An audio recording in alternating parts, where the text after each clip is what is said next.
Hi everyone and welcome to this week's episode of Fight Chat Friday from TKD Coach Academy. This week we're going to be taking a little bit of a look at the World Cup, or a look back at the World Cup in Koper, Slovenia, with the hot takes and a bit of a review of some of the trends and interesting happenings from the week. So stay with us for this one.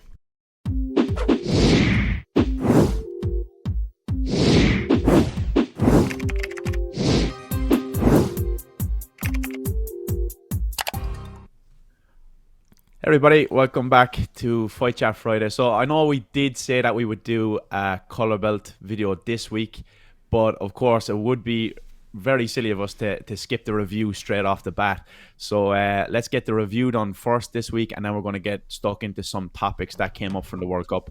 And if there is something that you've come across from your training or from your lead up or even at the competition yourself, trends, whatever, let us know in the comments and we'll definitely cover some topics. But some of the things we're going to cover today is the umpiring, the different rule set. There's some new rules came in for this competition. We have new trends we're seeing. We're having lots of different people coming through. We're having different styles from different regions and things like that. So we will get into it, cover the results, cover some surprises that we've seen, and some new standouts as well. So we'll get into the nitty-gritty of World Cup 2022. All right, so I suppose we'll kind of just start with like a little bit of an overall chat and review and, you know, the experience. So Richie, you had the experience of catching some of this on the live stream, watching from home, and, you know, we had our chat while we were out there as well. And then from my perspective, of course, I was there. I brought a small team with me. We had 9 competitors in the championships across mostly colour belt, but a couple of the black belt divisions as well. And for me, it was the first world level event since 2019 in Germany. Yeah. And there's a huge difference, I think, between a European championships or a European event and a world level event, because it brings in, you know, all of the other continents and different styles, different approaches. And I think what happens sometimes when you have a break like that, we all go into our own like small ponds, and, you know, we struggle against each other to become the big fish in our own small ponds. And then you bring everybody together, and it's a big experience. It's completely different. And I think we saw that in a big way. I think we saw that in terms of the level of preparation of some teams versus others. I think there was a level of ring rustiness, or even just generally being underprepared for the level, just not being at the level from colour belts in particular from some countries where. And I do think there's a big correlation to which countries were at a dead stop for a year and a half or whatever during COVID. So I think the colour belts still promoted, but I don't think they had the competition experience, the advancement in their skill, and in particular, although they might have been okay in pattern, they were, or even special technique and power breaking, they weren't at that level in the interactive skill of sparring. You see, that's the thing, because a lot of these people, they weren't at the level to compete internationally prior to COVID. So that 2 years of a gap or whatever that was, that's a big difference, because a lot of these people were probably green belt, blue belt at the time, possibly. Yeah. And then they start to grow and get a bit bigger, and now they're in that division that they can compete internationally. So a lot of these people probably don't have that experience, whereas usually you might have some regional events and even some smaller scale. Like for us in Europe, we have the Open Dutch and some tournaments like that where you can get a stepping stone to get to that level, whereas that was probably missing. And then the people that have had that experience definitely were able to shine, I think, at the colour belt level in particular. Yeah, absolutely. Beyond that, I think we had we had this new ITF rule set. So we've had some small changes. They're very, very big to us. There's an awful lot of change, but in terms of, it doesn't necessarily change sparring all that much, except that, of course, for the World Cup you have a 3-minute round. And the single round, I think, was very impactful in a lot of places. It allows momentum to develop and run sometimes, where the minute break in between rounds puts a definite pause in momentum and allows for the kind of reflection, have a think about it, and we can restart the next round and set it flowing a different way. And I think there's a lot of matches where somebody got in a little bit of they got stuck, or they got in, from the flip side of it, they got on a roll. And there wasn't enough time to think, reflect, gain some separation, reset, and go again. And I think that's a huge factor.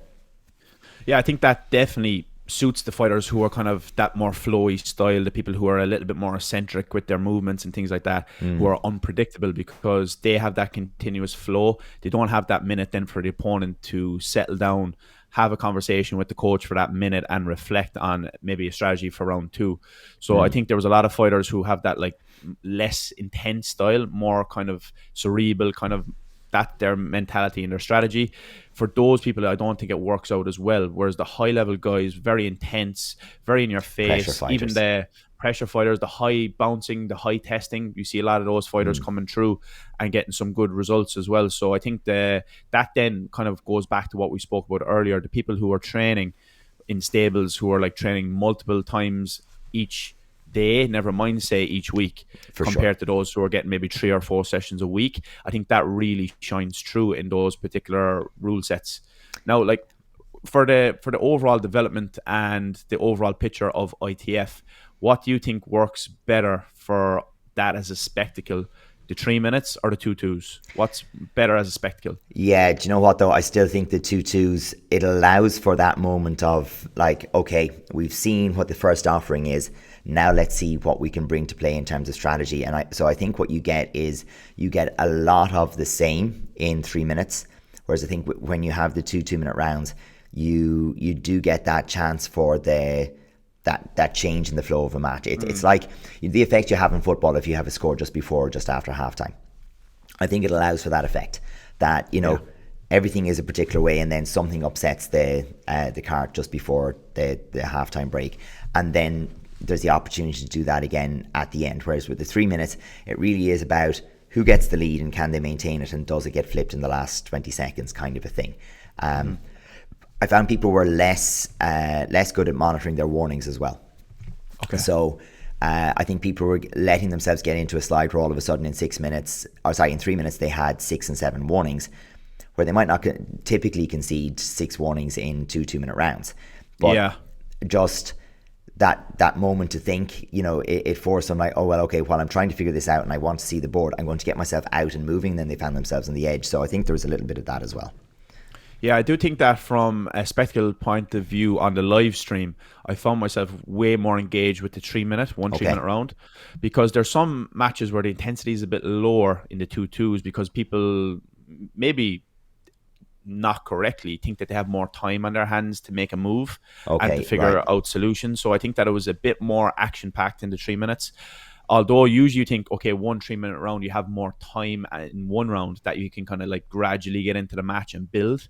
But I think from the point of view of watching on the live stream, it was much better for the 3 minutes because there's less kind of figuring out. It's like once somebody takes the lead, it's like, okay, I need to make a move here and get to work. Yeah. So I think from that point of view, it is more action packed, let's say. Yeah, and some of the things that I'm talking about would probably, if that was our standard format, they'd be very quickly dealt with as people got used to sparring in that in that time. They would read their warnings better. They'd get better at picking out the important details in the scoreboard and listening to the coach to get the updates. And they judge their timing of when to push and when to back off a little bit better with a little more experience in that time domain. But of course, you have no tournaments that use it to practice. So it's a one and done. Yeah.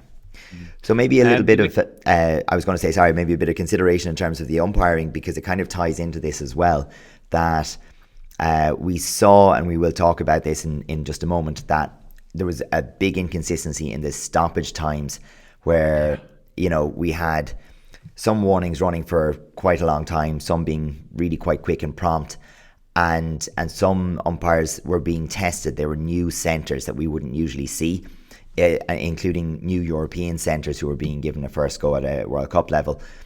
And in some cases, they struggled to balance things, judge the contact, get competitors settled and relaxed, or assert control in the ring. And it was something a little bit challenging. And I think the 2 minutes there also gives the referee in the middle, if you're being trained, a chance to have a chat with your JP. So yeah, there's an interesting judging dynamic to that as well. Again, there's mat time for umpires and referees as well, isn't there? So we got to take that into consideration. I think that's a big factor, especially for the World Cup and the events that happen in October, because usually there's not much going on in the summer in terms of competition. So usually the events that happen April time, usually you have something coming up. You have some international competition, some local national level competitions, and then you have that experience and a little bit of a run into it. But yeah, I have to agree. For me, I think it's a big discrepancy and there's a lot of inconsistency with it. What I would like to see, I don't know how this will affect like the running of the competition, but I would like to see a stop clock approach.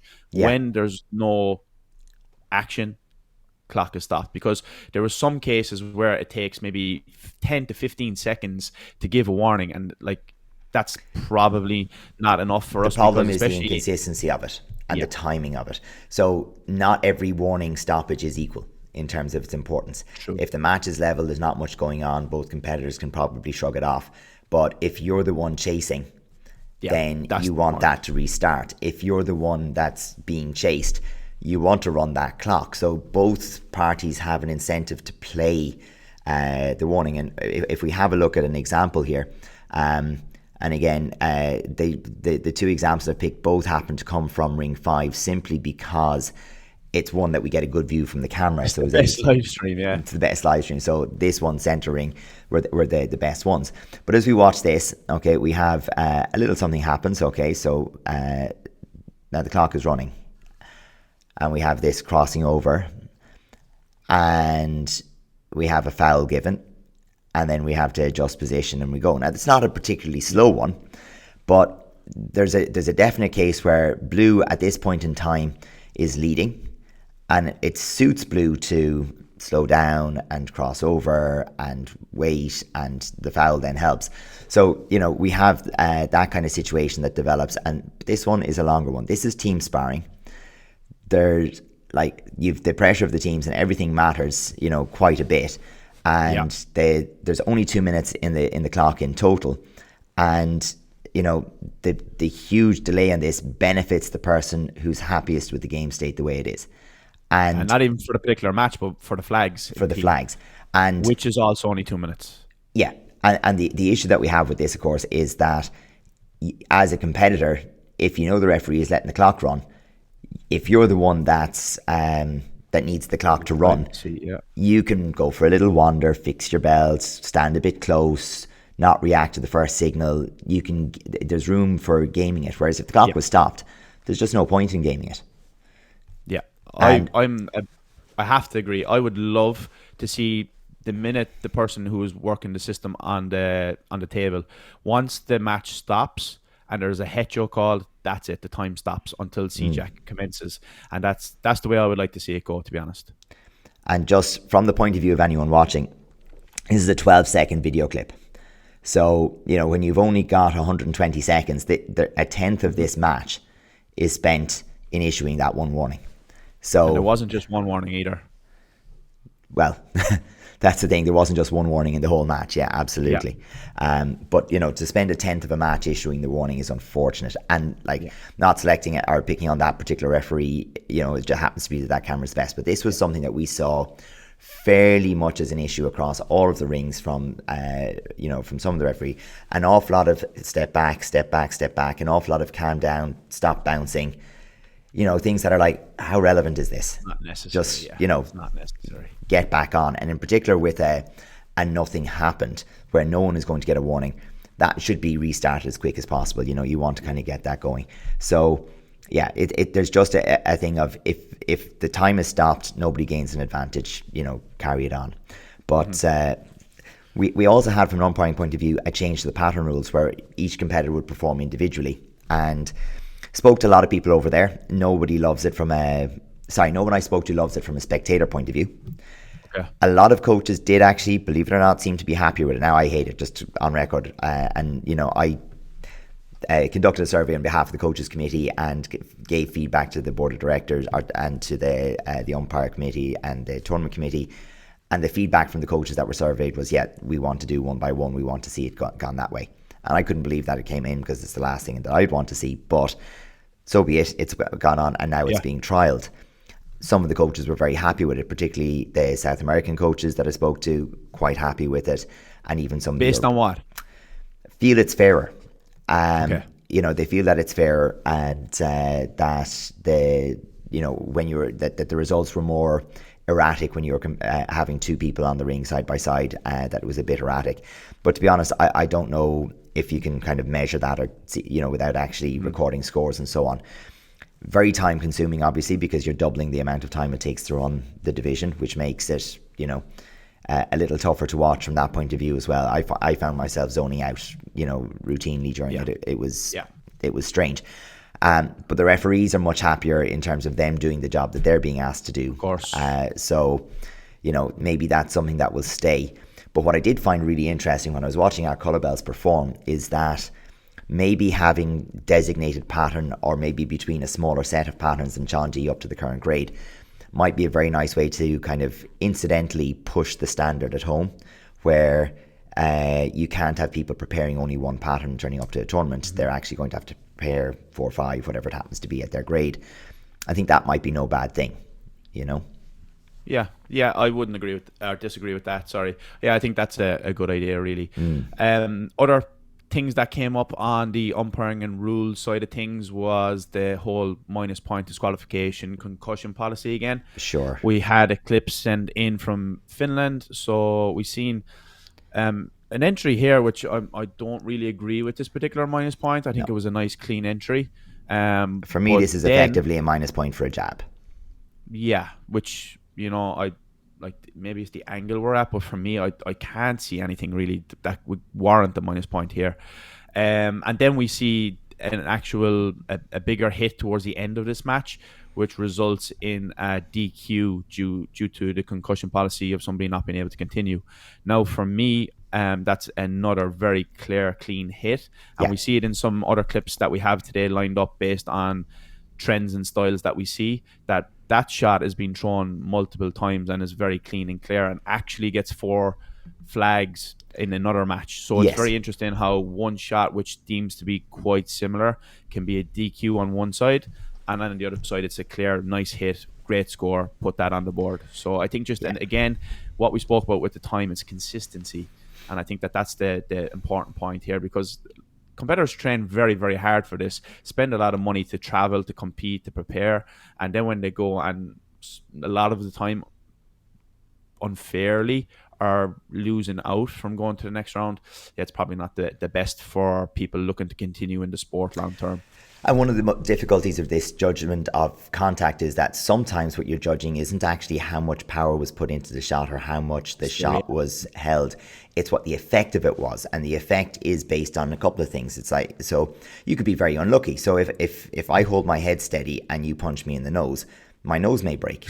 If I happen to lean left, lean right a little bit, I might get, bump in my cheek and I'm fine. If I drop my head, take it on the forehead, it might be just absolutely no big deal whatsoever. If I lift my head and I catch on the chin, I could be knocked out. So, it does kind of depend on how the opponent, micromanages their head movement almost. Is there a bit of cover? Was I caught standing? Had I space to move back? Was I trying to slip the movement, the punch at the time, whatever it happens to be? And all of that matters. I mean, we also saw, for example, minus points being given, particularly like from an Irish point of view, it really hurt when it was being given to I think one was a minus point and one a warning given to Christine Franks for kicking a person in the head, because the way she takes it over the blindside shoulder, and the person kind of rolled the head this way, and it was given attacking the back of the head. But it would be the equivalent of... Should be avoiding sparring, really, shouldn't it? If you're going to give a warning at all, it should just be 3 points. But, the thing about it is, it's the idea that, well, you hit the head and the head moved. Well, if the head, if you didn't hit the head, it wouldn't have moved. Because you hit the head and it moved, it's like, oh no, now you've hit the back of the head. There's an element of, judgment call on that from the centre referee. And I think that's where, look, a little bit of common sense needs to apply, but the contact thing is still an issue. It's very difficult. Now, I'm not sure if it was that particular one, but I know one of the Norwegian competitors did actually suffer a fracture to the eye socket. Okay. Now, it may have been that competitor. I'm not 100% sure. But again, that can happen. Let's just say, for argument's sake, that was what happened there. That could happen irrespective of it. It just has to hit clean. Like the eye socket is not a particularly robust thing. It will break relatively easy. You could take a much stronger hit straight in the forehead and be absolutely fine. Because we're judging contact a lot of the time based on, is there aggression in the face? and is there a big outcome to the hit? So if the person drops on their backside and does acts in a way as if they've been concussed, or their bell has been rung or whatever, then you're going to be straight away into concussion policy, and is the person withdrawn? Where if the person just takes it, they could be concussed, but you'd never know because they've just continued. So it's very, very difficult. So we're not trying to accuse anyone of playing up. We're not trying to accuse. It's just a case of, it's a really difficult thing to judge. Like, how do we judge if the contact is too hard? It's a strange one. I think it's not even that people are getting annoyed at. It's the fact, okay, there's a hit there, that person is not able to continue, fair, but then the other person getting penalized to continue on to the next round, I think that's where people are like, okay, I don't really agree with this, and this is not where we want to see things move forward, because a lot of the time it's actually like nice, good shots that are resulting in these big hits, which is fair enough. But again, it comes down, it's subjective, and that's the hard part. But the rule set in the rule book says if somebody is not able to continue, then the other side cannot continue also. I think so. It's the rule book that is the big factor here, not really umpires like subjectiveness. But I think it's something that needs to be looked at, because people are not very happy with it, and we've seen it now in the last Euros and this particular championships. Sorry, Richie, I jumped the gun there. So I think it's definitely something that needs to be kind of constantly checked back into as a conversation, just to see what's happening. But this actually kind of does lead into this chat around the colour belt versus black belts, where I was bringing with myself particularly a number of colour belt students, and coming from Ireland, where we were stopped for almost 2 years from having live contact training due to COVID. I really felt like in many cases, particularly at the junior level, our colour belts were not at the level of some of the other countries. And just here as an example, we have Tajikistan in red and Poland in blue. Now, Poland does win this in the end, and there's some of that kind of colour belt novice mistakes to come out of it. But when you're looking at the types of skills that are being displayed, and some of the ring awareness, some of the shots, in terms of the direct tactical solutions to, here is a problem that we're facing, and we're going to see one just in a second after this warning. So a little bit of a novice move, stepping back over the edge of the ring. But then we see, okay, there's a high line attack coming, and I'm going to x-ray under that. Lovely. And I get back to the hands. These are really sweet shots. Spinning a spin and all that kind of stuff. Our colour belts were not on this level for the most part. And I think that's a big factor. Again, that comes back to what we mentioned at the start of the show about people having that experience, that mat time, and it even comes back to like who you have to train with. Because if you're the top dog in the colour belts in your club, let's say, and you don't have other people to work with, you think that's the level, and that's the top level. Whereas if you have somebody always to aim up at, higher black belts and higher level, that's very, very important. So we go back to that thing that we spoke about before, the mat enforcer, who's the top dog in the gym. It's like that person always needs to be continually tested, because if they're not, then you're not sure of the level where you need to be. So but we can see clearly these two guys are very, very high level for colour belts, so it's great to see. Yeah, and I mean, the conversation that I had, I spoke to one of the coaches from Uzbekistan, and we were talking to some of the other countries where, with Oleg and Katya from Ukraine, they had a 2-week stop. Now they have a full-blown, war going on in Ukraine, but on their side of the country, training has been able to continue relatively unobstructed. So COVID wasn't their thing. They have a whole other challenge that they're facing. But from a training perspective, a lot of people have been able to train, fairly consistently, and most importantly, compete. When we weren't allowed, within whatever it was, the 6 feet of each other, there was people in these countries competing. And then a second thing that comes up, and it's huge, is that for us, we had no national level squad training really. We had one session in order to put some teams together, but we didn't have a series of training sessions to bring the people together. And as you said, test one off the other, iron sharpening iron and all the rest of that didn't happen at a colour belt level in particular. So our national team level competitors would have had that experience going back to the last Euros. The new colour belts just have never had that experience of training outside of their own club with other competitors. So when we talked to the likes of Uzbekistan, who said, yeah, well, we used several regional training centers. We brought people together very consistently. At times we were training 2 and 3 times a day with this squad. It's like, okay, so of course you were in better shape, better prepared. Yeah. That makes sense. Yeah, but when you speak about that topic and iron sharpens iron, I think that was very, very evident as well. Yeah. This championships, because we can see like the likes of people from Germany, from Team Trikui and from Katja and Oleg's camp, those people who almost treat it professionally and they're training multiple times, like twice a day in some cases. Yeah. These are the people who naturally, of course, more training, they're going to get more preparation, they're going to get more experience in the ring. They're naturally just going to come to the top. So I think now is the first time we've seen it where it's really becoming a evident gap between those who are treating it professionally and those who are treating it more like a hobby, with maybe training twice a week, 3 times a week. I think for the very first time now is really, really evident. So I think we're at kind of a stage in a transition right now where there's going to be a big difference in levels. Yeah, I mean, that's it. I mean, we could see it from some of the Slovenians that were there from Brada's gym, where they train most, 3 mornings a week, 3-4 evenings. They're getting 6 and 7 training sessions a week. Also the ones who compete in 2 codes. So the ones that are competing in, like we even saw it with, let's say, Sean O'Neill, who's competing in WKF Karate as well as ITF Taekwondo. We saw it in terms of the people who are typically doing well in WACO as well. And, the extra level of competitive experience is a big thing. So if you take, for example, the Jamaicans who, they compete in everything because it's so small there, they have to. You take some of the Americans who are 100% exclusive ITF, and the level between the 2 countries like that are people who are strictly doing only the ITF competitions of their particular allied or national association, versus people who are competing in maybe 2 codes and as much as they can. So those in Central Europe who can get to the countries either side of them and add on to the number of high level competitions they can get. Huge advantages, It's not groundbreaking stuff, you know what I mean? If you want to get better at playing the guitar, what do? You play it more often. Yeah. It's the same thing. It's like what you do at a very consistent level and what you do very frequently, you're going to get good at it. So it's, it's common sense. Absolutely.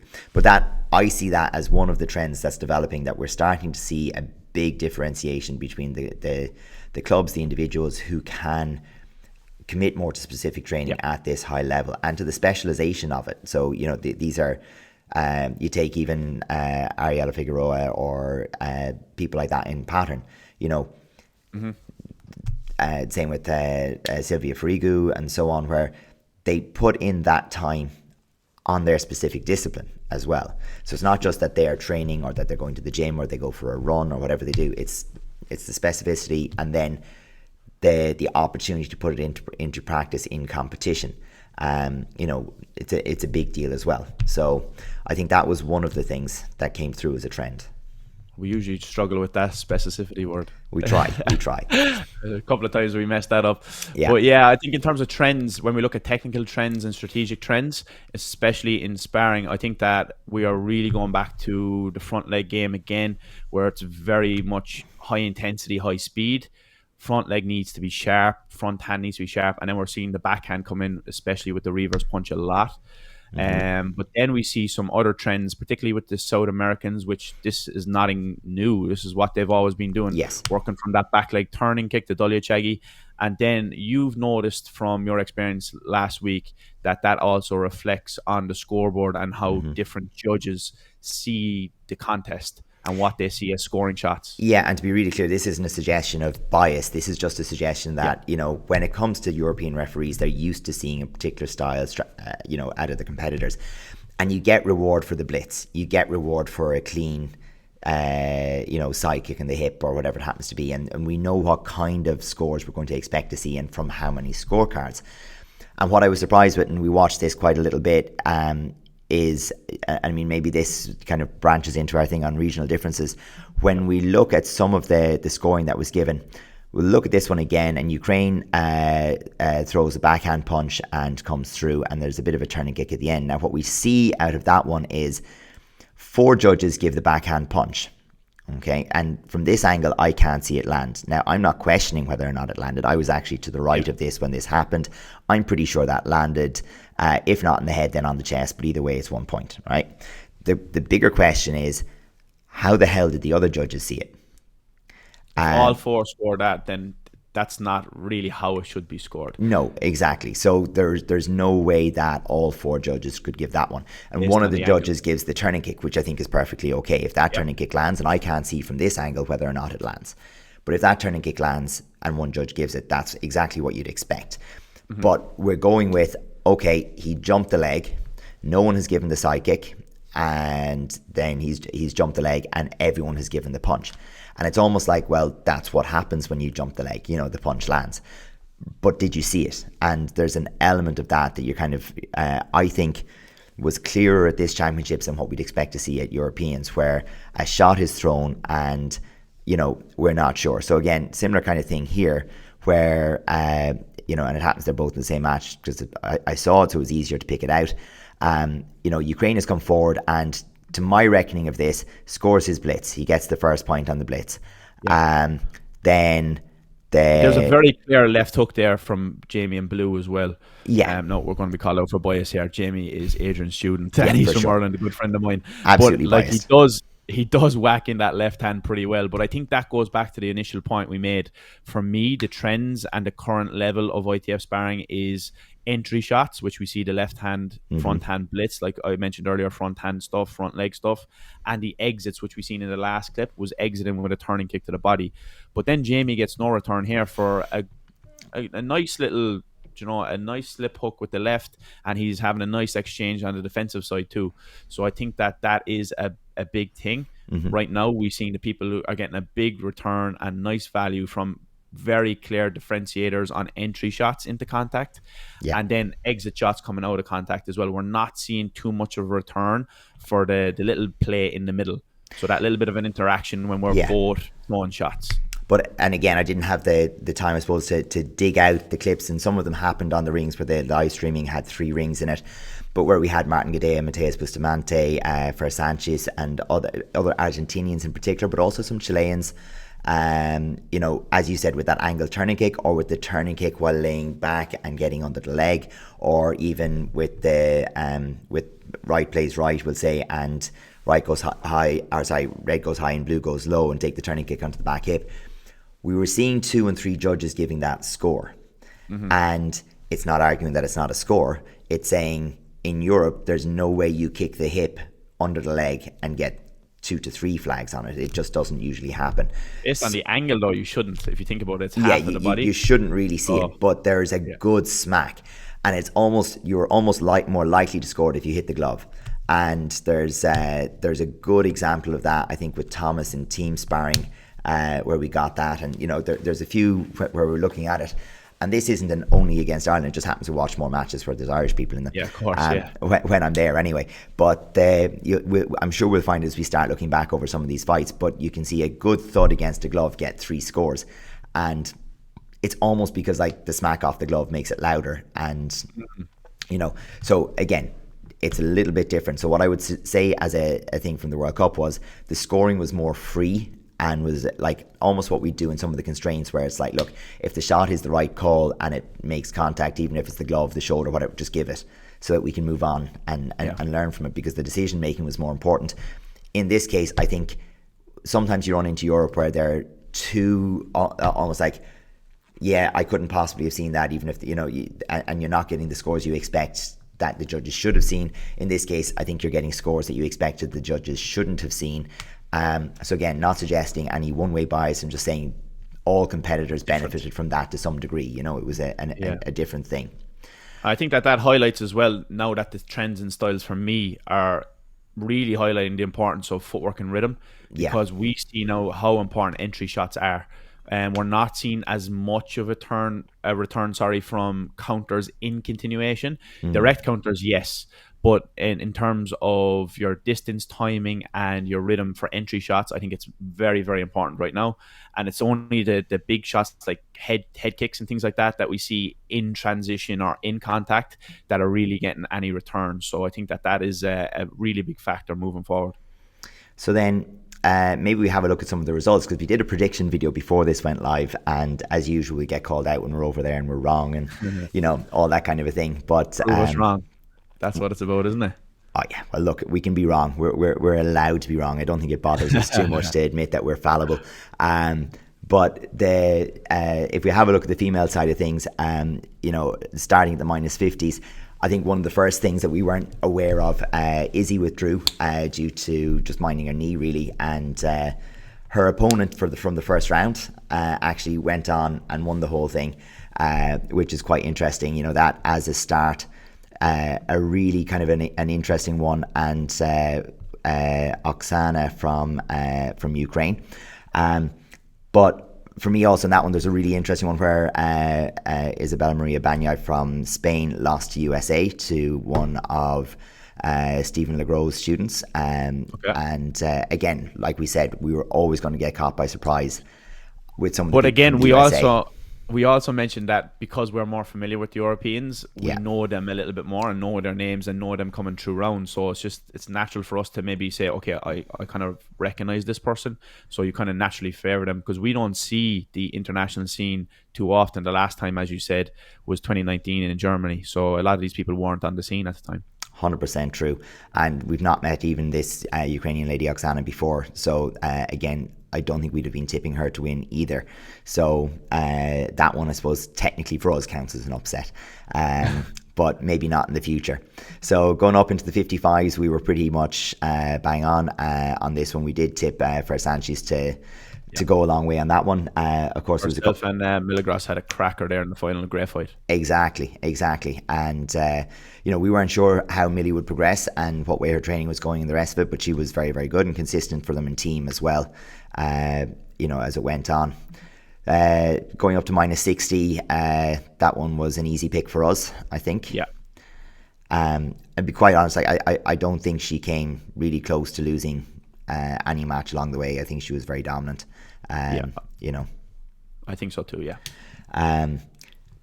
One of the more interesting divisions on the female side for me, that was the 65s, and I couldn't find a good picture of Larissa, so apologies to Larissa that we don't have a good shot. She came through and won it, but and beat Camilla Canut, who was a huge amount of experience along the way.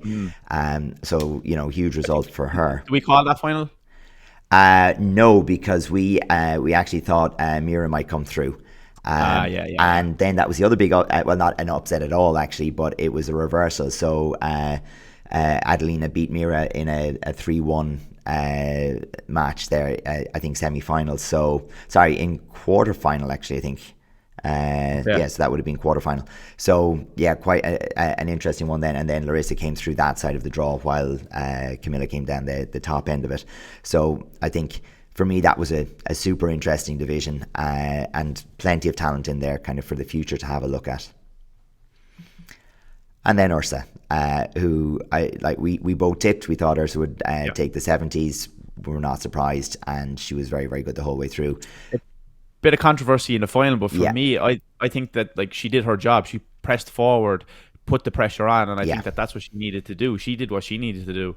You know what I mean? And I think that there was a little bit of controversy. I don't know what she. I think Argentina were looking for more return on some of the scoring attempts, and you know, Argentina when they went to hands were not getting the return that they were looking for.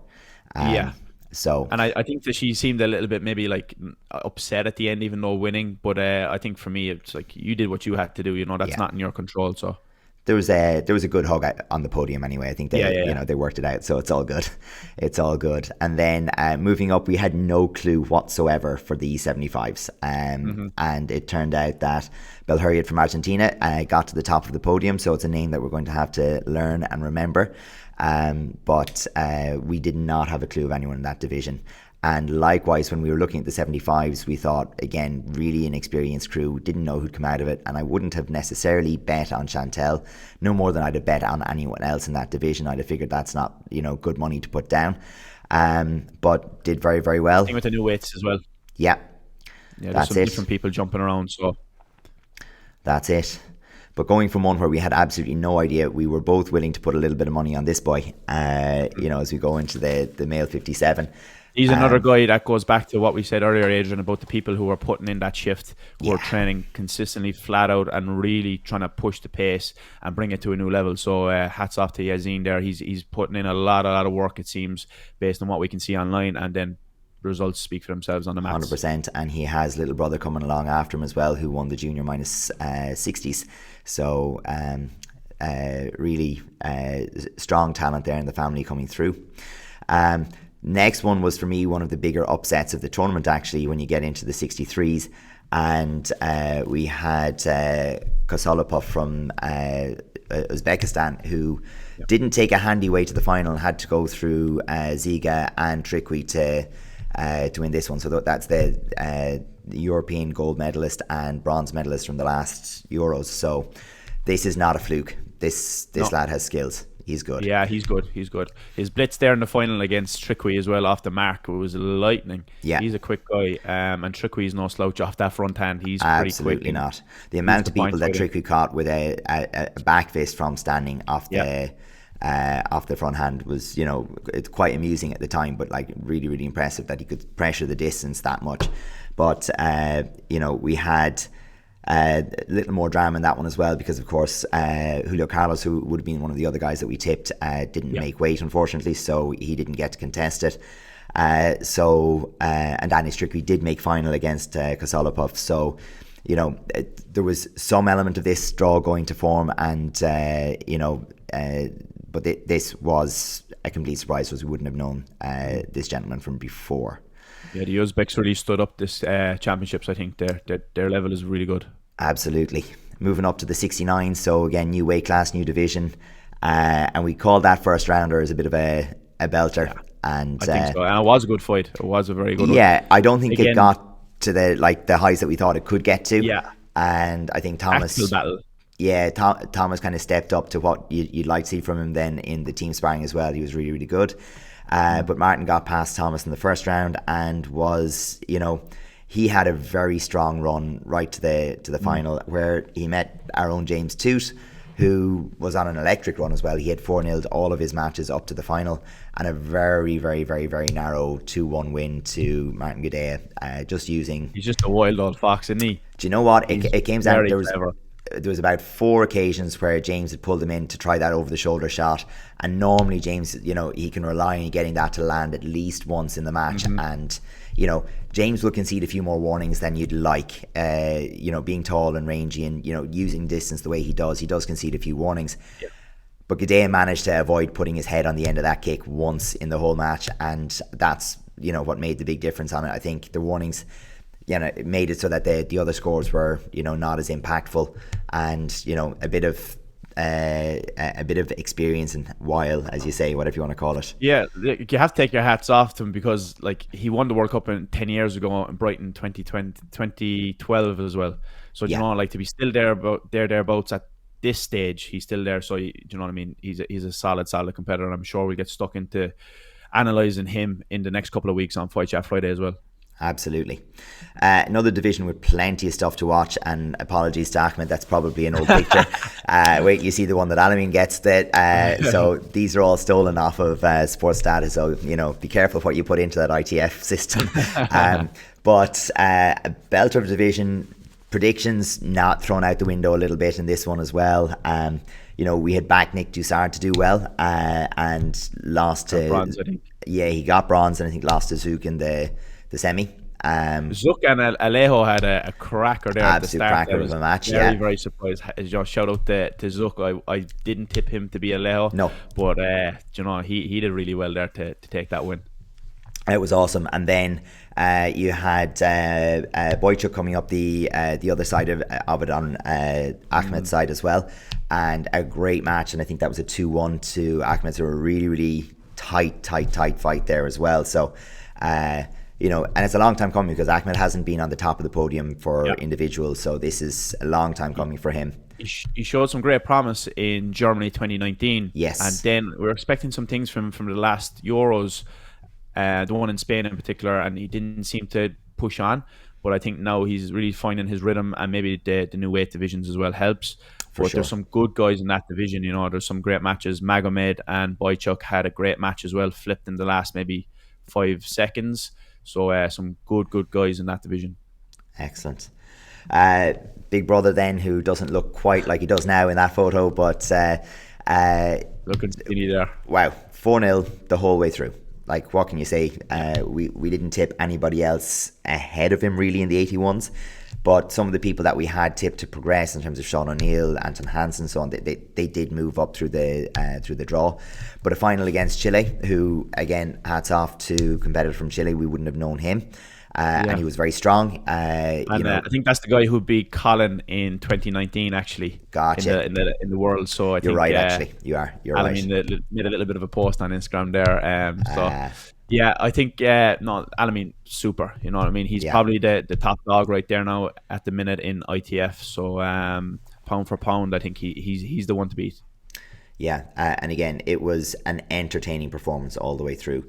And this is where I have to eat the humble pie, because Richie picked this one last time. He gave the nod to Rico, and Rico asked me about this because he hadn't seen the predictions video, and he asked me about this when we were over there, and he's like, "Oh, did you tip me?" I was like, "We is a strong," So it's like, I said, I think you might have been tipped, but I don't think it was me. So I did. I did all up to it. Bronze, to be fair. So yeah, but. And again, we had we called out Silvio Gamboa in that one, and he made final. But hats off to Rico for taking the W on that one. And then that leaves us to one where we didn't really see anybody else winning this either, and Danilo was pretty dominant. He was exceptional throughout the team sparring as well. So he was a man on form. It just feels unnatural that anyone in his weight class moves as well as he does and is as fast as he is. And he is much bigger, to be fair, than we've seen him previously at the 85 division. But he still moves really, really well. Able to still, like, he's not a big kicker, but when he kicks, and it comes out of nowhere. He's able to hit that head when he wants to as well. So a great display from Danilo, a top level guy. Absolutely. So. We didn't hit all of them, but we were not a million miles off on most of them, so I feel good about that. Mm-hmm. Yeah, we'll have to start the bookies. Yeah, that's the next step. Yeah. So a little bit of a longer than normal episode, but the World Cup is a bigger than normal event for us as well. So, I think worth spending a little bit of time to have a look at it. So what have we got for this week on the member side of things, Richie? Yeah, so we're going to have a look at how you kind of like set up the preparation for an international event. We're going to get stuck into some topics there, which will help you kind of get the gist of what the top level people do to prepare at the event to get themselves ready to pull out these high level performances from what we've seen. So some people get it right, some people don't get it right. So we'll go through some guidelines and some ideas that we have based on that to help you guys out there to prepare for any competitions that you may have coming up. Excellent. And so other than that, folks, we will see you next week, where we're going to have a look at some of the common mistakes made by colour belts at their first international competitions.